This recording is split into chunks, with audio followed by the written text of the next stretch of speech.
So Alice, welcome to the back end of the website.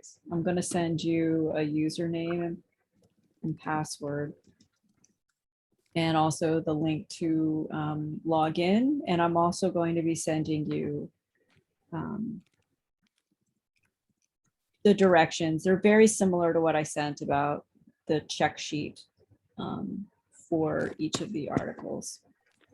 So you were working on which editions? 31 and 32.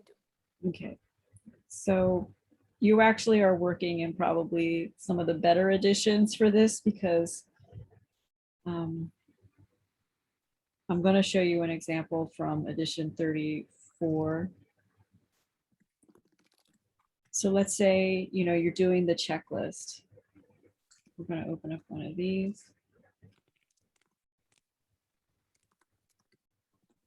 Let's see if she did it. Oh, she didn't do it. So it's the same idea, just walking through all of the little issues that might come up. But instead of just writing them all down, you can actually make the changes using this back-end editing skills that I'm going to teach you. So this is actually a fairly well done version of this process, because, we have the title here. You're going to want to check and make sure that you're going to want to click on this. You see that it's actually linked up to edition 34. Here's the title, the byline, excuse me. Here's the citation. That looks pretty good. It has the correct edition number. There's a little error here because it's spelled incorrectly. We grab that. Here's the title repeated, and it has the blue bars around it. Here's the start of the abstract, and we always put a line under the abstract, and then here's the start of the article. This all looks very clean. We have our headings. The headings are not inside the text boxes, but standing on their own within the layout. We move through, we see that it looks very clean. These are all separated, the headings from the text. Nothing's looking terribly wonky. We see that these paragraphs have a space between them. Nothing is abutted against one another.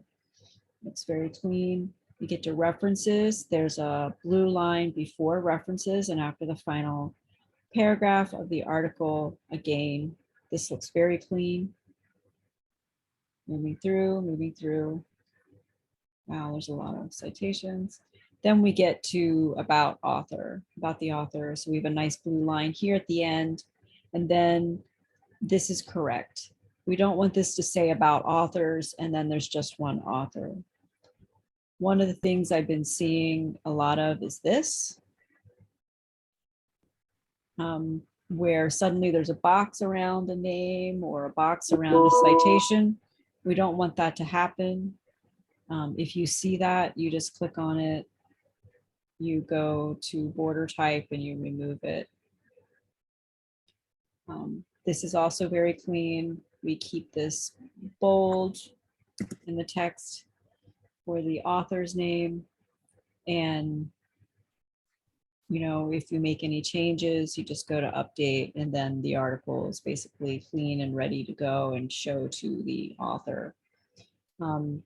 I've also been asking all of you, in addition to doing that kind of check in terms of the layout and just the elements being in the right place, asking you to also check it against the actual article that was used for layout. So we would check each of these items against the original document to make sure that there's no extraneous sections that have been added inadvertently from another article, which has happened on rare occasions with this process. and making sure that there's nothing missing, because on occasion there's been one or two articles where the person who was doing the layout didn't actually put in the figures. In those instances, that's where we would, you would contact me, and we would, because that's a larger, heavier lift of a fix, more so than just, a few little weird things with the title, or it's needing to be fixed in terms of its link in the back end. So you're doing 31, yes? Yes. Okay. 32. 32. So here's an article. This is going to be an example. So this looks very nice because the image here. Just click on it. So we'll do our first, and then you just go to edit with Elementor.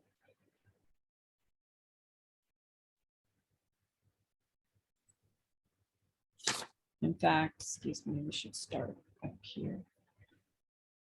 First go to edit.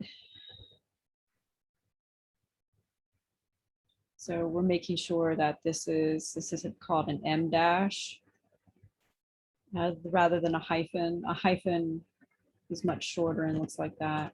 We don't want that. This looks good because it's the N dash. We have our edition written out. This is edition 31, so that's there in front of the article. Moving down, we see that this is on Elementor full width, which is what we want. The slug is also correct. It's 31, which is the edition number, article, which is what this is, and then the last name of the first author. We do a check here. It's associated with edition 31. Great. We also make a note that one of the tags is 31 post, and that is important because otherwise it won't appear on the landing page for this edition. We also see that it's marked edition 31. All of these tags that are on the back end make sense and aren't weird because they're about medical education, reopening policies, and virtual learning. There's our featured image, which looks clean. We're not using any excerpts, so that's good. And then we can go straight into edit with Elementor. And then we do the check that we did with the edition 34 article. We check to make sure that this is looking clean. You see that this is in title case, so all the letters are uppercase, except for prepositions that are less than 5 letters. So on is lowercase. Here's all of our authors. When the authors have these little titles after them, like their Bachelor of Science, they're separated with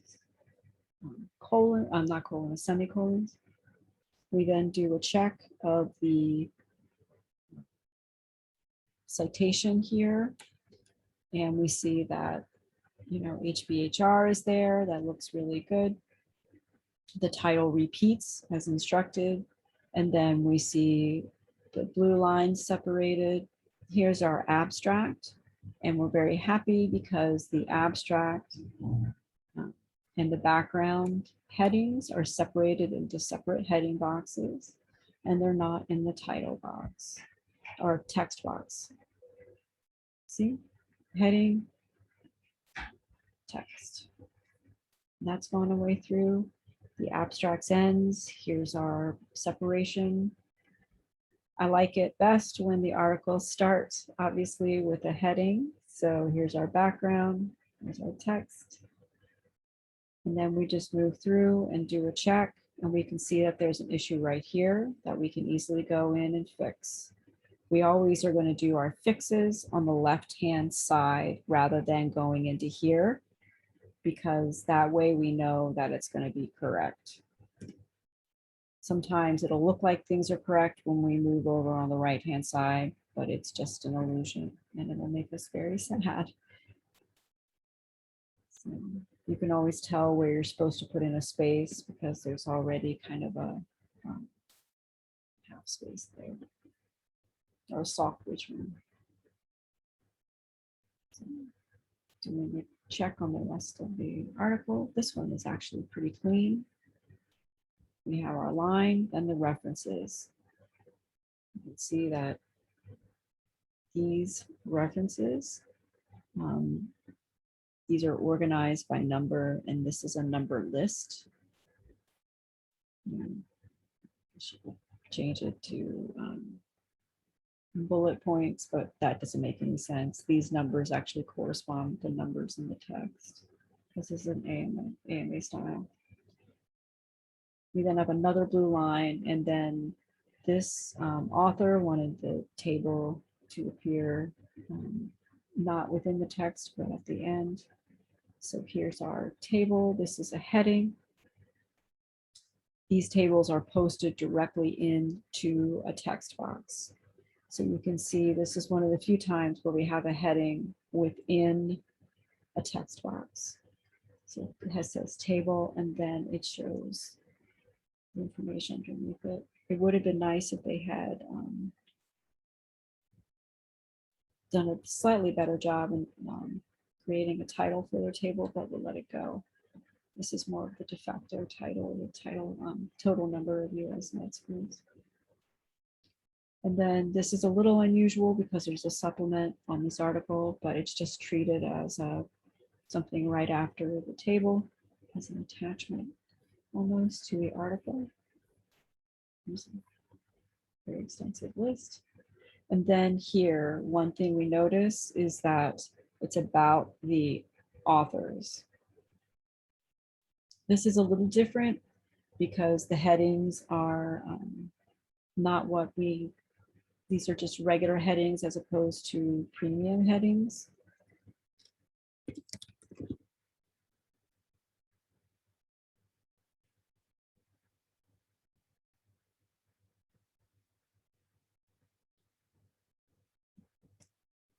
And so we can fix that.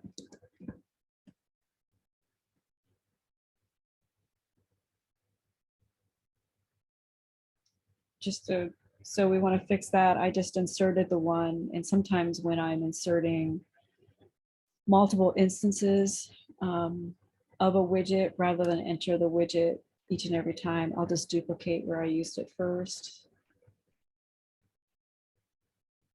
Because this is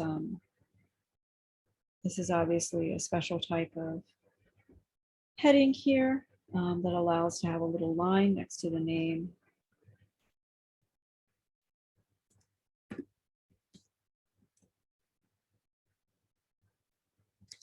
I just go in and place it, and then I erase the widget I do not want.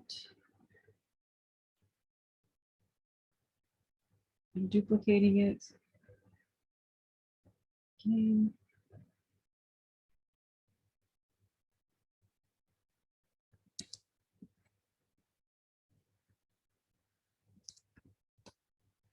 And that's a bit easier than entering empty widgets. So here I've made a couple different changes, just some slight updates. I just hit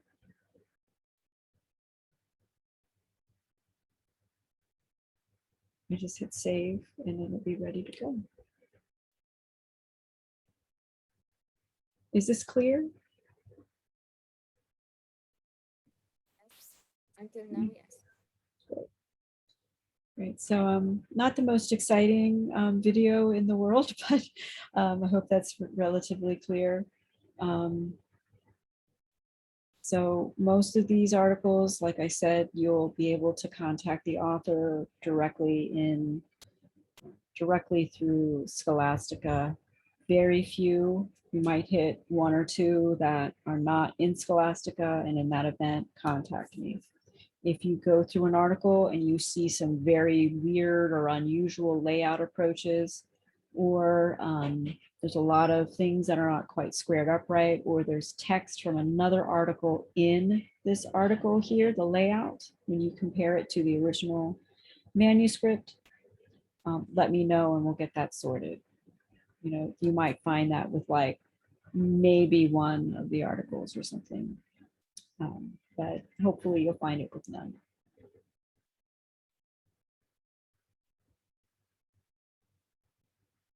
So do you have any questions?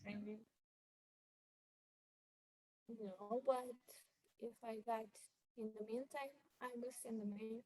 Was is it okay? Do you hear me? Great, that sounds good. That sounds good. Candace, how do you feel?